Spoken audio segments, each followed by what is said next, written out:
imagine o seguinte, agora se fosse com você, tá certo? Imagine que você seja um pastor da Igreja Cristã Maranata, que a cúpula nunca esteve envolvida, que Gedeuti nunca esteve envolvido com este processo, mas você está envolvido neste processo. E você foi investigado, você foi denunciado pelo Ministério Público, o juiz recebeu a denúncia e agora o processo vai morrer por uma prescrição ou porque você assinou um acordo com o Ministério Público. Mas neste período, o que você acha que iria acontecer com você? Se fosse com você, você acha que Gedeuti Gueiros, presidente da Igreja Cristã Maranata, iria deixar você continuar todo este tempo como um pastor, se você estivesse no lugar de qualquer um destes céus?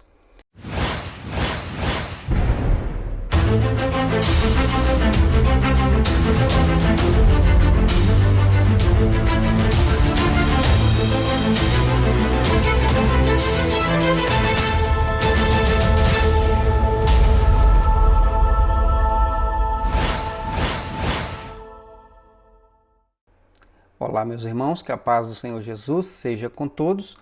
No último vídeo sobre o processo que envolve a liderança da Igreja Cristã Maranata, a denúncia que foi feita pelo Ministério Público em relação aos crimes de desvio de dízimos, formação de quadrilha, lavagem de dinheiro, estelionato, ameaça de testemunhas e coisas semelhantes. Então, em relação a este processo, na semana passada nós trouxemos um vídeo que falava sobre a questão da prescrição, sobre alguns crimes que prescreveram em razão da idade dos réus.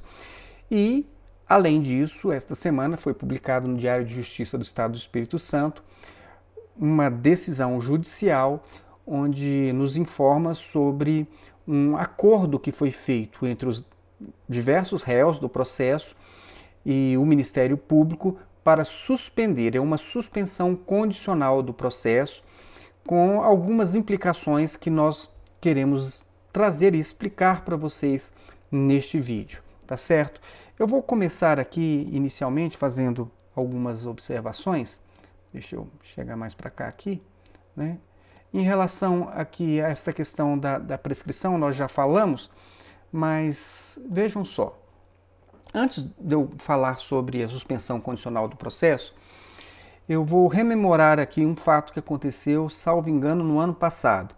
Um irmão, até conhecido nosso, muito querido, ele e sua família, ele fez um comentário, provavelmente eu tinha soltado algum vídeo onde eu comentei alguma coisa sobre o processo da Maranata, e ele fez um comentário onde nós ficamos com a impressão de que ele tinha colocado este comentário para que as pessoas que estão acompanhando o canal olhassem este comentário e pensassem assim, não, poxa vida, o irmão está dando uma informação aqui de que estes processos eles estão encerrados, está tudo bem com isso não é uma coisa que deve nos preocupar mais. Ele disse o seguinte, num comentário que ele fez, os membros do judiciário que frequentam nossa igreja conhecem os processos que tramitam ou já se encerraram. Então, diante deste comentário, como ele deixou publicamente ali, eu fiquei pensando, bom, a informação que eu tenho não é essa. A informação que eu tenho é que os processos ainda não estavam encerrados, que ninguém foi absolvido, e como ele está trazendo uma informação e ainda está buscando um argumento de autoridade, ele está dizendo que juízes frequentam a igreja, que ele frequenta aqui em Brasília, no Lago Norte, estão passando esta informação de que está tudo bem, que o processo está encerrado. E, bom, diante disso, eu não poderia deixar de dar uma resposta. E então, eu respondi a ele, eu disse o seguinte, você já viu o conteúdo do processo legal? Ou seja, você está falando isso porque te falaram, ou você está dizendo que alguém te falou, mas você viu o processo? E aí eu pergunto, não, se você não viu, você sabe por que você não viu? Simples, porque a instituição religiosa que você está defendendo está escondendo os fatos de você. Então, porque eu tinha a convicção de que realmente não havia nenhum processo encerrado, que as coisas não eram como ele estava falando, e provavelmente até porque ele estivesse sendo enganado também. né? Mas o que eu afirmei aqui no comentário é a mais pura verdade, né? A igreja está sim escondendo os fatos dos membros. Mas por que eu posso fazer essa afirmação? Por conta do segredo de justiça. Então, quando a cúpula da igreja, por meio dos seus advogados, pede que o processo caminhe em segredo de justiça, ora, é porque ela não quer que as pessoas tomem conhecimento do que está acontecendo, nem os membros e nem a sociedade. Então, eu posso sim fazer essa afirmação. Com essa iniciativa, a igreja mostra que ela não quer que as pessoas saibam o que está acontecendo.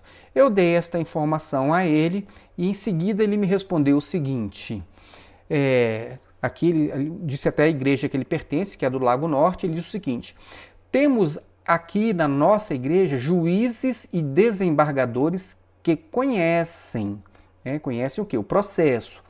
Mas já é uma coisa tão antiga que não nos preocupam. Então ele está dizendo o seguinte, olha, realmente existe o processo, aqui na igreja que eu frequento tem juízes, tem desembargadores, ou seja, tem pessoas que têm uma aproximação maior do que nós em relação ao poder judiciário, e estas pessoas eles estão nos dizendo que não tem problema nenhum. E depois também porque os fatos, isso que aconteceu já é uma coisa tão antiga, e eu concordo que é uma coisa tão antiga, mas é uma coisa tão antiga que até então estava sem solução. Não é o fato de ser antigo, é o fato de ser antigo e sem solução. Então não é uma coisa que deve cair no esquecimento porque não tem solução, a meu ver. E vejam só, eu até vou fazer aqui uma comparação muito simples para que você possa entender o meu ponto de vista. Você não precisa concordar comigo, mas pelo menos entenda o meu ponto de vista, porque eu acho que não é uma coisa irrelevante, é uma coisa que foi tanto tempo no passado que não deve mais nos preocupar. Eu vou dar um exemplo. Por exemplo, vamos imaginar que eu fosse membro de uma igreja evangélica, cristã evangélica, e as minhas filhas fossem pequenas e elas estivessem lá participando de uma escola bíblica, enquanto eu fico aqui no salão assistindo a escola bíblica, eu encaminho todas as minhas filhas, eu tenho 3 filhas, para uma escolinha bíblica, e imagine que não fosse uma professora, imagine que fosse um varão, um homem, um obreiro, um diácono, que fosse o professor dessas crianças. Agora imagine o seguinte, vamos supor que esse obreiro, que este varão, que este diácono, ele estivesse sendo investigado por algum tipo de crime relacionado a abuso a menores. Olha, saiu a notícia aqui de que ele está sendo investigado. E eu continuo mandando minhas filhas lá para a escola bíblica lá, fica lá na salinha sozinha lá com ele lá, enquanto eu estou lá assistindo o culto. Aí o que acontece? Depois passa-se algum tempo, a polícia ela termina o inquérito e ela diz o seguinte, olha, temos aqui os indícios sim de que o fato aconteceu, de que esse fulano ele é o autor desses crimes. E encaminha isso para o Ministério Público olha aquilo, concorda com o inquérito policial, diz tem indícios de autoria e de materialidade e denuncia ao Poder Judiciário, o juiz olha, concorda também que há os indícios ali de autoria e de materialidade e recebe a denúncia dando início ao processo. Aí o que acontece? A pessoa, esse homem, nesse tempo todo, ele começa a recorrer por conta de preliminares, a escuta que foi feita não tinha uma autorização prévia, alguma coisa assim, e fica levantando uma série de situações e o processo então não se resolveu o mérito. Não temos sentença para saber se aquela pessoa realmente é culpada. Mas enquanto isso ele está lá na igreja dando aulas para as minhas filhas. Aí a pergunta que eu faço é o seguinte, você deixaria as suas filhas pequenas na salinha com este homem que ele não foi condenado ainda, não tem uma sentença, não transitou em julgado, mas neste período você deixaria suas filhas lá nessa salinha lá? E se você fosse o pastor desta igreja, você deixaria este homem lá dando aula para as crianças dos irmãos da igreja? Então eu vou falar por mim. Para mim, não interessa se já transitou em julgado, se não transitou em julgado. Eu não deixaria as minhas filhas pequenas na salinha com este homem dando aula para elas, nessas condições em que ele está. Eu poderia até mudar a minha atitude depois que o processo terminasse e que ele apresentasse uma sentença de absolvição, uma sentença onde o juiz dissesse, não, de fato, ele não cometeu esse crime. Aí tudo bem, eu até poderia pedir 1000 perdões por ter desconfiado. 1000 perdões, eu poderia realmente assim, ficar muito constrangido, mas eu tenho certeza que ele iria entender por que eu não deixei minhas filhas continuarem na classe dele. Mas eu iria precisar dessa sentença absolutória. E para mim, não iria servir uma sentença, uma decisão da prescrição. Olha, afinal, ele praticou o crime ou não praticou? Ah, ninguém sabe, porque prescreveu. Ficou tanto tempo, né, o processo recorrendo, então prescreveu. Então ninguém sabe se ele praticou ou não praticou, porque não tem sentença. Então, agora eu faço a pergunta. O fulano, que é o professor lá da escolinha lá, ele continua dando aula, não foi julgado, não tem sentença de absolvição, o crime prescreveu. Prescreveu, mas você continua sem saber, porque tinha as provas lá, ele tinha o autor, mas não conseguiu julgar porque o tempo acabou. E aí, você deixaria o seu filho lá nessa salinha, suas filhas nessa escolinha? Entenderam? Ah, ele fez um acordo lá de suspensão condicional do processo, ele vai cumprir algumas coisinhas aqui e o processo vai ser extinto a punibilidade e não vai ter julgamento, não vai ter sentença de absolvição. E aí, você deixaria sua filha, suas filhas lá nessa salinha? Irmãos, a questão que eu estou trazendo para vocês é muito simples e muito objetiva e eu estou falando por mim. Eu não deixaria. Da mesma forma que eu também não acho razoável que a pessoa que está sendo que foi investigada, que foi denunciada pelo Ministério Público, que o juiz recebeu o processo, que examinou, constatou que há sim indícios de que o crime aconteceu e de que os autores são aqueles mesmos. E um crime que envolve o dinheiro do cofre da igreja. Que estas pessoas, eles continuem cuidando do cofre da igreja. Tá certo? E que eu não acho razoável que alguém continue dando dinheiro para esta pessoa que está ali respondendo pelo processo por estes crimes.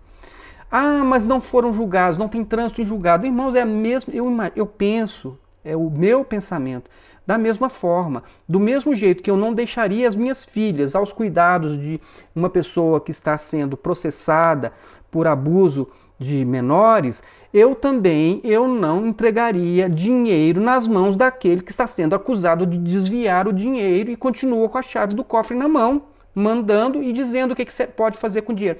O que pode fazer com o dinheiro? Ah, pode processar, pode pagar advogado, pode pagar marqueteira, pode comprar imóveis, ele pode fazer tudo com o dinheiro e você continua entregando o dinheiro para esta pessoa. Ah, está entregando para Deus. Você não está entregando para Deus.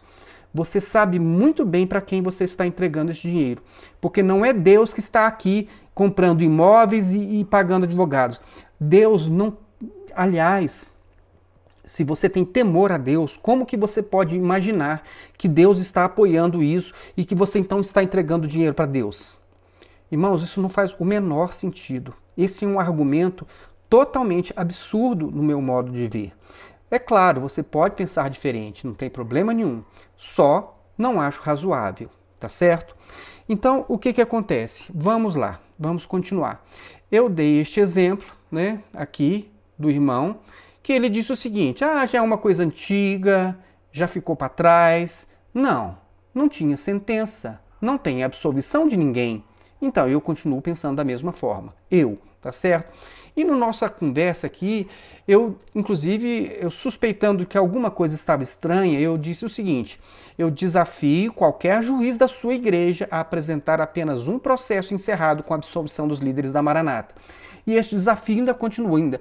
Qual é o processo que tem uma sentença que está absolvendo aquelas pessoas, dizendo o seguinte: olha, eles não cometeram crime nenhum, tá certo?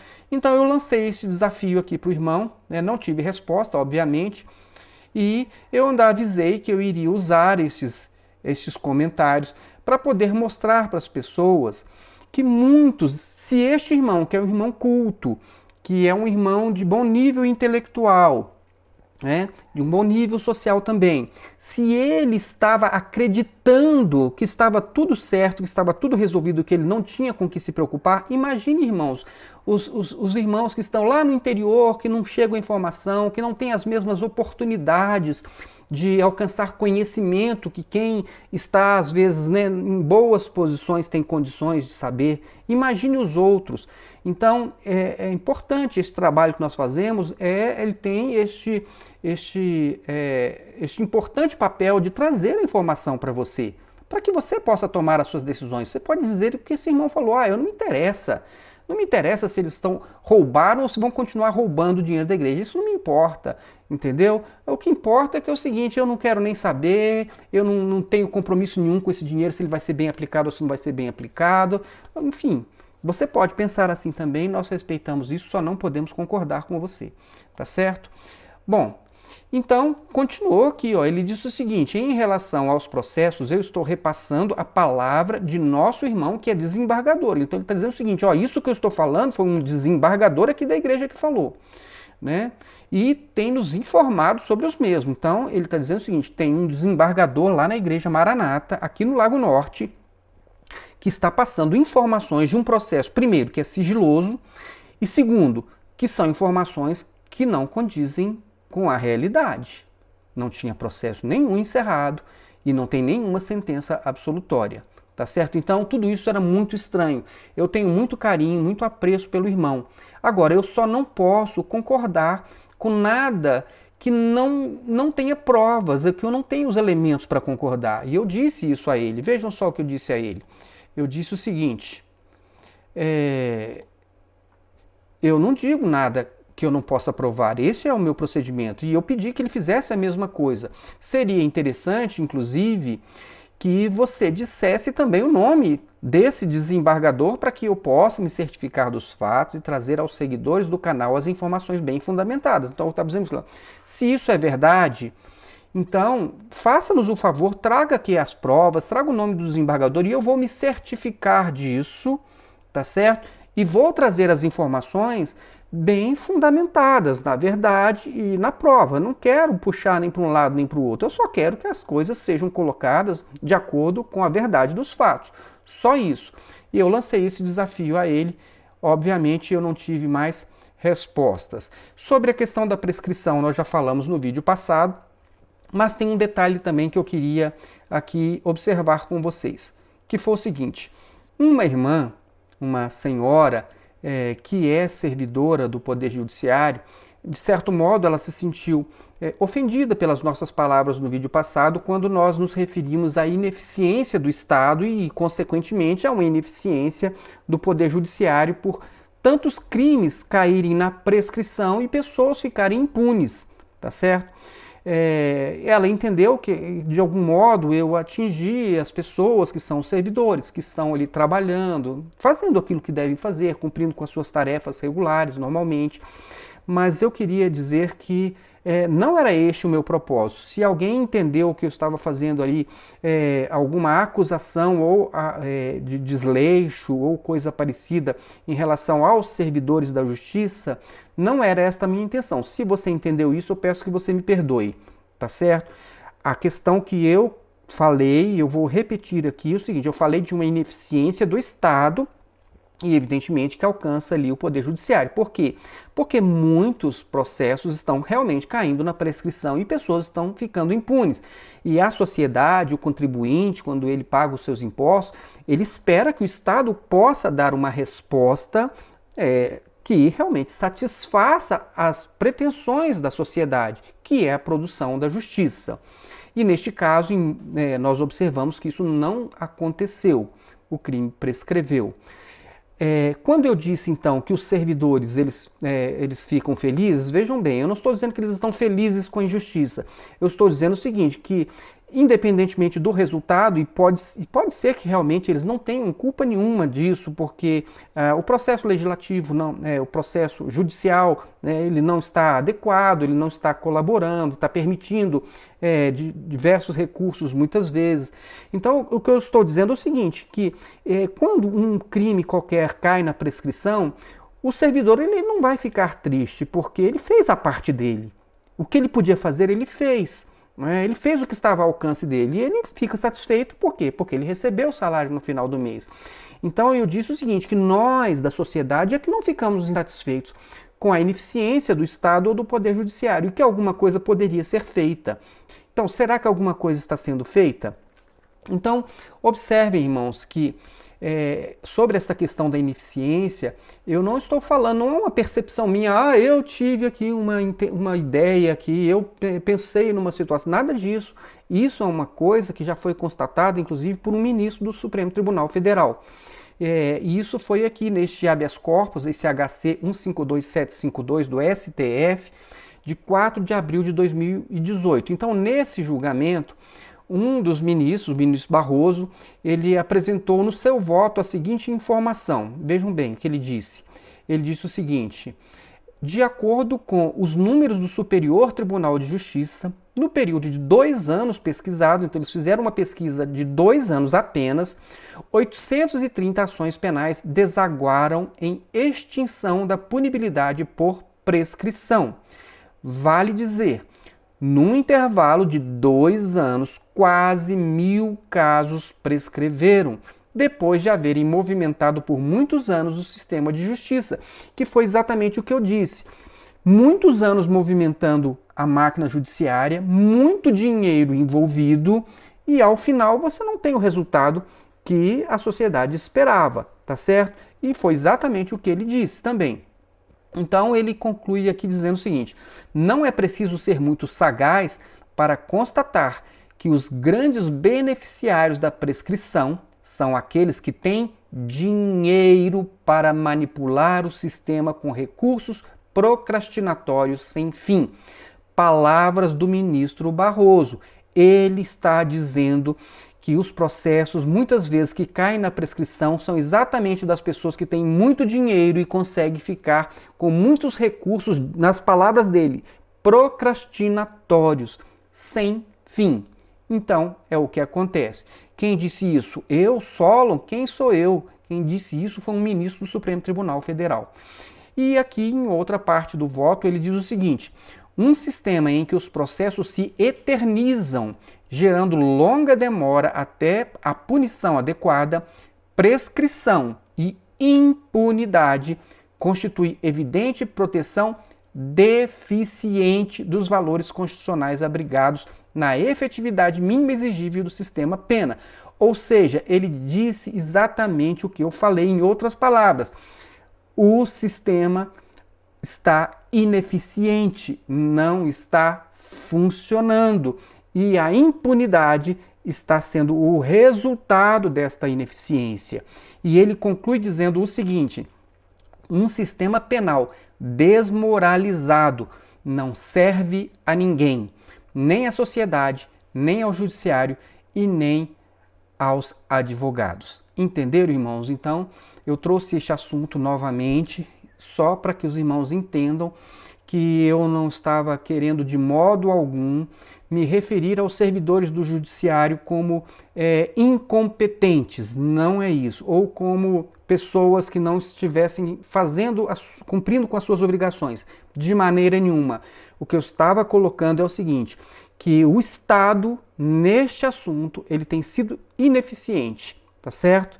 E o Poder Judiciário faz parte dessa ineficiência, porque está deixando muitos processos prescreverem, e por razões diversas, né? E não é isso que a sociedade quer e nem espera. Tudo bem? Eu espero que tenha ficado esclarecido. Me perdoem se eu não fui claro da última vez. Bom, agora sim vamos falar da suspensão condicional do processo de alguns réus do processo da Maranata. Então, aqui, para que vocês possam se certificar de que eu não estou inventando nada, está aqui, ó, o número do processo, o processo 0016347-86, 2013-08-0024, da vara de Vila Velha, na segunda vara criminal. Então, este é o número do processo, está na segunda vara criminal.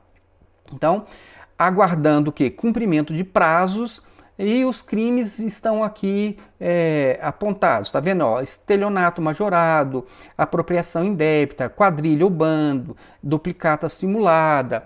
Então, este é o processo, este é o assunto deste processo. Então, nesta semana foi publicado no Diário de Justiça do Espírito Santo esta decisão, tá vendo aqui, ó? 2021, agosto, dia 30 de agosto foi publicada esta decisão na lista 0122 de 2021.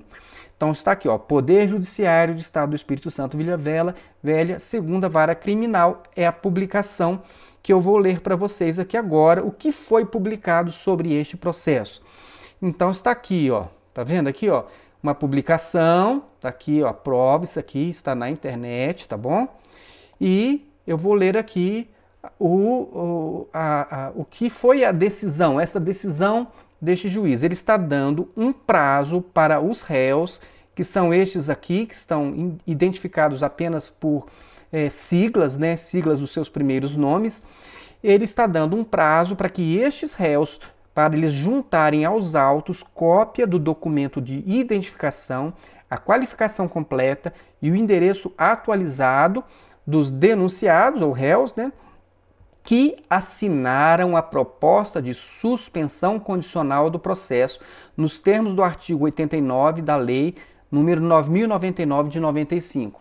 Entenderam? Então, o juiz aqui está dando um prazo para que estes réus possam apresentar a documentação que eles solicitaram, porque eles assinaram, os réus neste processo, assinaram um acordo com o Ministério Público para que pudesse fazer o quê? Para que o processo pudesse parar no tempo, para que eles possam cumprir algumas exigências, e se eles cumprirem estas exigências, estes réus, se eles cumprirem direitinho essas exigências, ao final do prazo, então, concedido ali, no acordo que eles fizeram com o Ministério Público e que foi homologado pelo juiz, ao final será extinta a punibilidade.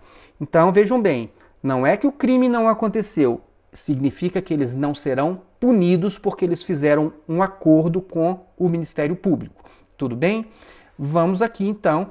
Vocês estão vendo? Então, o que ele está dizendo aqui? Olha, essa proposta de suspensão condicional do processo, ela está de acordo com aquilo que foi definido neste artigo 89 da Lei 9.099 de 95. Então, vamos ver quais são as condições deste artigo 89. Eu vou mostrar para vocês. Está aqui, ó, artigo 89 da Lei 9.099, de 26 de setembro de 1995. O artigo 89 diz o seguinte: nos crimes em que a pena mínima combinada for igual ou inferior a 1 ano, ou seja, então apenas para crimes cuja pena ela é pequena, abrangidas ou não por esta lei, o Ministério Público, ao oferecer denúncia, poderá propor a suspensão do processo por 2 a 4 anos. O Ministério Público pode propor, então, este acordo de suspensão do processo entre 2 e 4 anos, desde que o acusado não esteja sendo processado ou não tenha sido condenado por outro crime. Ou seja, então, o único crime que eles estão sendo acusados aqui, que eles são réus, são estes aqui. Se tiver um outro processo com outro crime que eles praticaram, então não pode fazer este acordo. Entenderam? Então, presentes os demais requisitos que autorizariam a suspensão condicional da pena. Então, vamos ver aqui, vamos continuar. Então, esse aqui é o caput do artigo. E no parágrafo 1º diz o seguinte: aceita a proposta pelo acusado, ou seja, se os réus naquele processo, se eles aceitarem a proposta do Ministério Público, né, na presença do juiz, o juiz, recebendo a denúncia, isso no caso de a proposta ser feita no ato da denúncia. No caso da Maranata, a denúncia já tinha sido recebida e esta proposta do Ministério Público veio quando eles já eram réus, tá certo? É um pouquinho só diferente, né? Então, mas se for aceita a proposta, poderá então suspender o processo, submetendo o acusado, no caso que são vários, a período de prova, sob as seguintes condições. Então, o que estes réus precisam fazer neste período que o juiz estabeleceu, que é entre 2 e 4 anos. O que eles precisam fazer para que ao final seja extinta a punibilidade? Eles precisam fazer o seguinte: primeiro, eles precisam, aqui ó, reparação do dano, salvo impossibilidade de fazê-lo.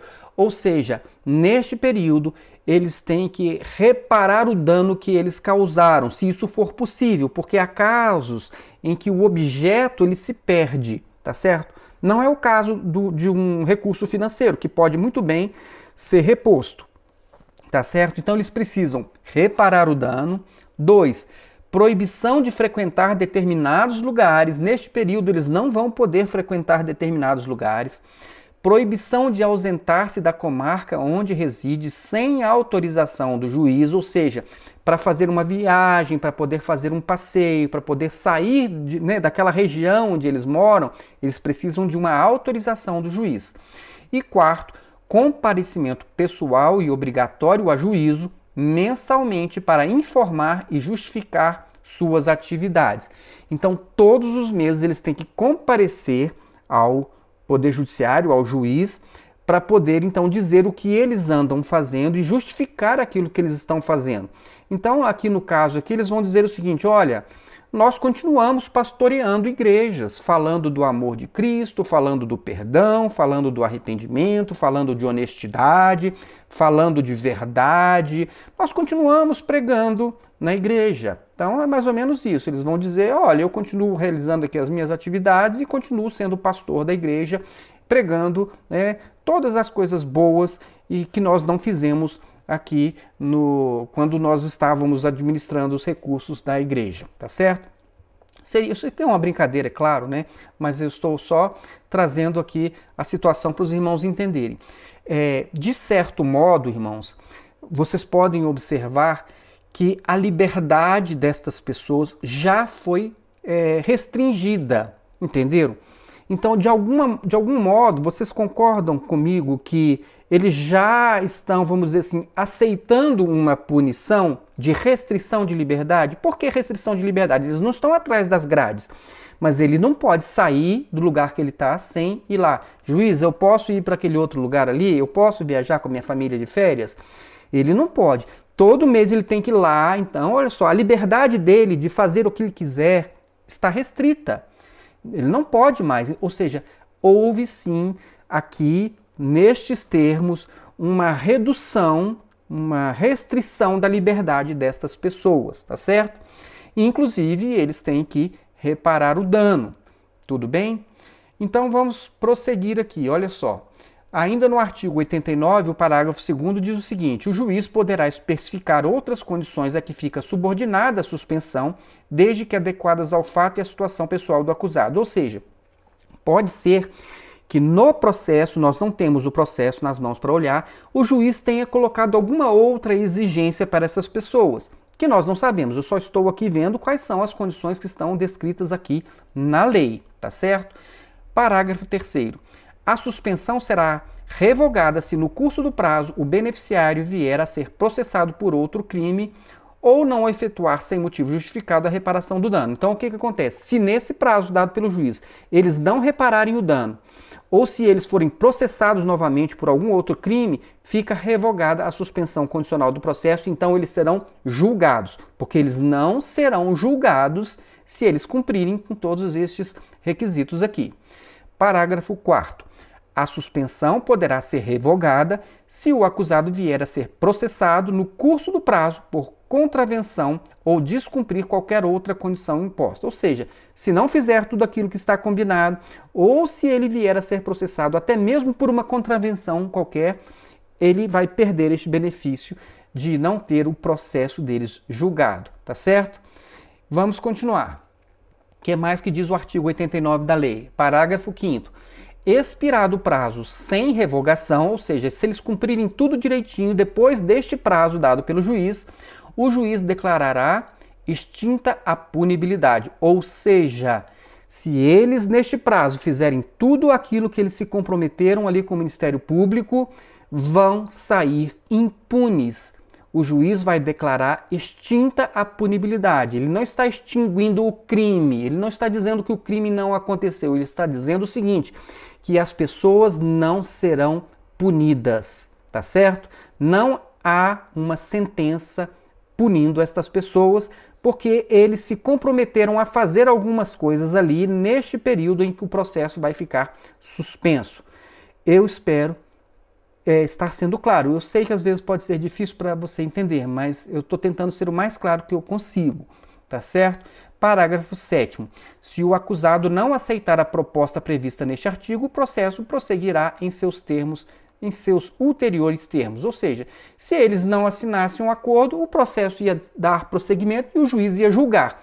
Ia pegar as provas do processo e ia julgar, então ia dizer: fulano, você é culpado e a sua pena é de tal pena, né? É de privação de liberdade, qualquer pena que viesse. Ou seja, então eles não serão julgados. Eles não terão uma sentença nem condenando, nem absolvendo. Porque o processo simplesmente vai parar antes de ser julgado e vai deixar de existir a possibilidade de punição. Fiz aqui um gráfico, né, como vocês podem observar, como então terminou e vai terminar este processo da Igreja Maranata, na extinção da punibilidade, tá certo? Alguns tiveram a punição, vamos dizer, extinta, porque o crime prescreveu, porque tem mais de 70 anos e o processo não chegou a uma sentença em tempo hábil, então vai ter extinta a punibilidade por prescrição. E outros vão ter a extinção da punibilidade porque assinaram este acordo com o Ministério Público. Mas uma coisa que eu preciso deixar claro para vocês: extinção da punibilidade não é sentença absolutória. Entenderam? Ah, não aconteceu nada comigo, não fui preso, não tenho uma sentença me condenando, mas também você não tem uma sentença te absolvendo. Entenderam? Não tem sentença. Você não foi julgado. É isso que está acontecendo. As pessoas estão terminando o processo sem ser julgadas. Não houve nem condenação, nem absolvição, porque não houve julgamento neste caso da Maranata.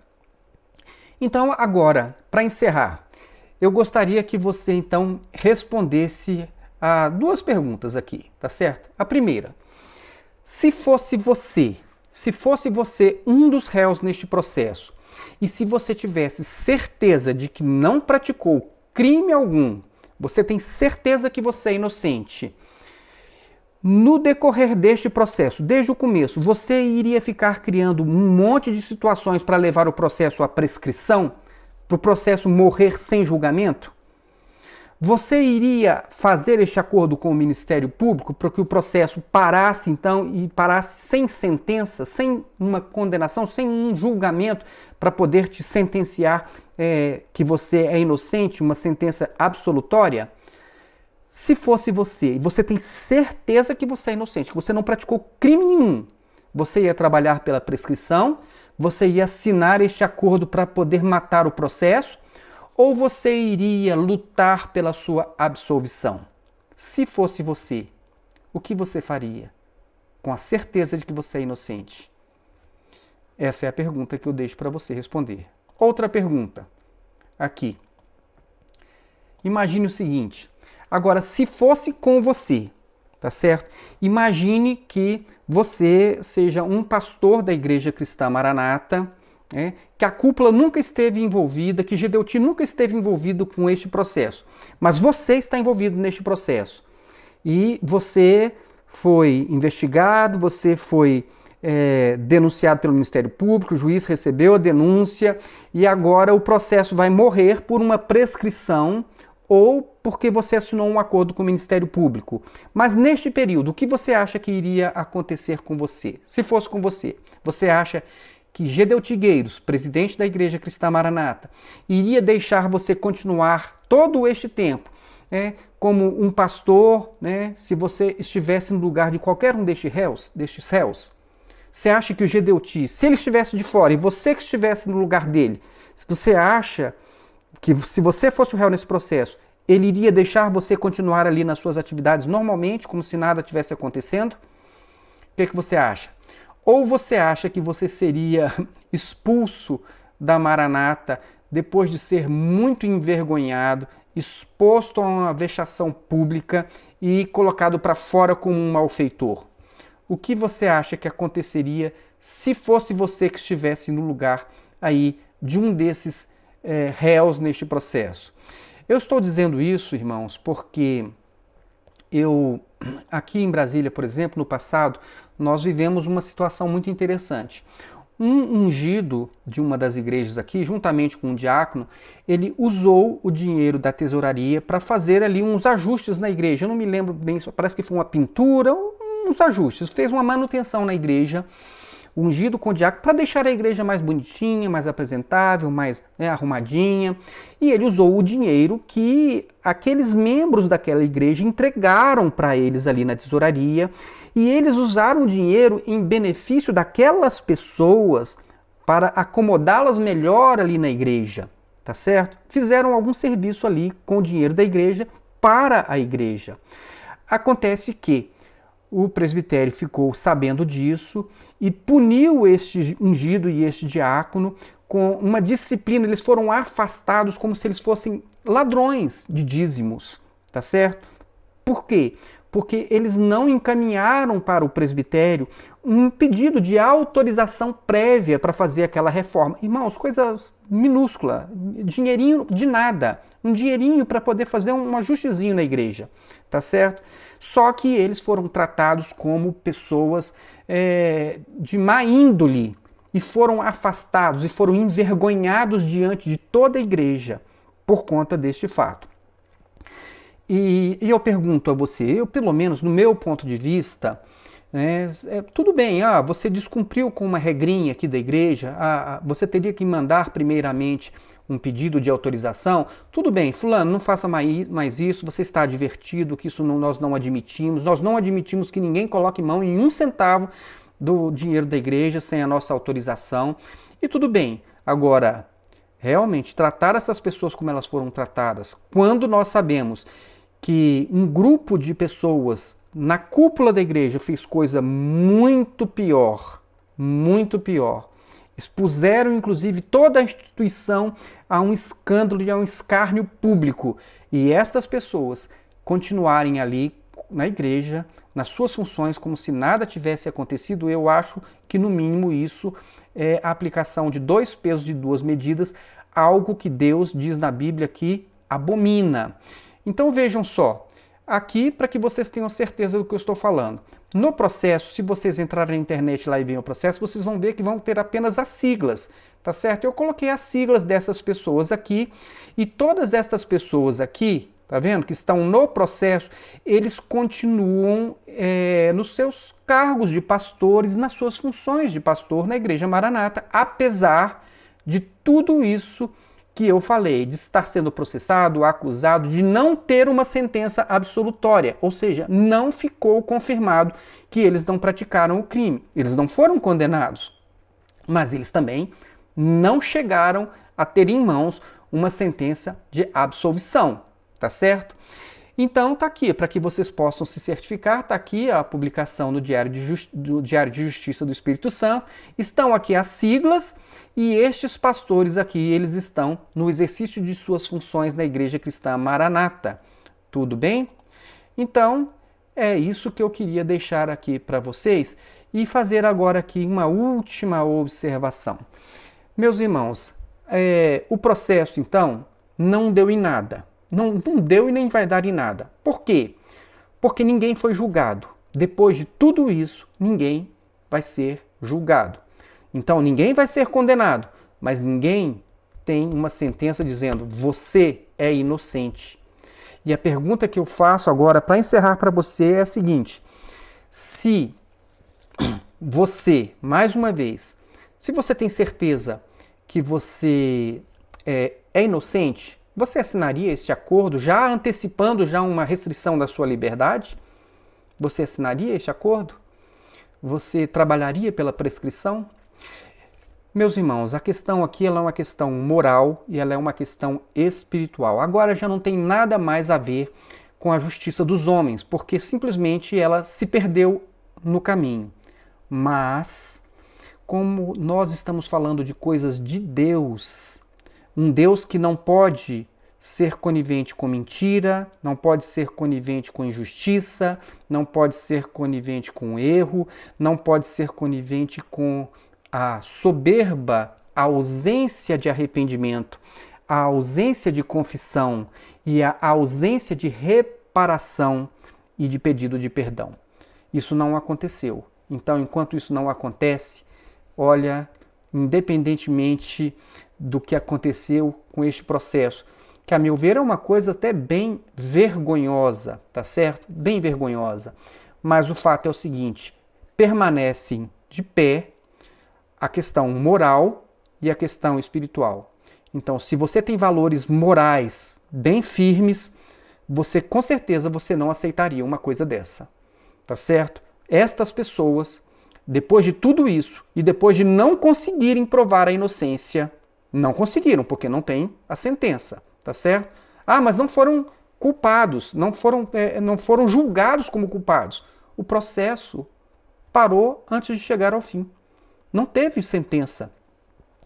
Então, por uma questão moral, você acha que é certo isso? Estas pessoas continuarem, então, com a chave do cofre, continuar mandando, continuar pregando, falando de amor, falando de misericórdia, falando de justiça, falando de perdão, falando de arrependimento. Do ponto de vista espiritual, você acha que isso é certo? Eu estou deixando essas questões aqui para a sua reflexão. Do meu ponto de vista, eu falando por mim, eu nem do ponto de vista moral, nem do ponto de vista espiritual, eu acho isso aceitável. E penso que qualquer pessoa que saiba de tudo isso e que continue ainda financiando este sistema é cúmplice ou conivente. Me perdoem se você se sente ofendido de alguma forma por essas minhas palavras, mas é o que eu penso, tá certo? E eu espero que Deus possa realmente operar nos corações para que as pessoas elas possam entender que elas não podem estar associadas com o erro, com a maldade, com o engano, com soberba, com falta de perdão, com falta de arrependimento, com falta de reparação, porque nada disso está de acordo com os princípios eternos de Deus e que nos foram ensinados por Jesus Cristo aqui na Terra. Que Deus abençoe a sua vida e até o nosso próximo vídeo.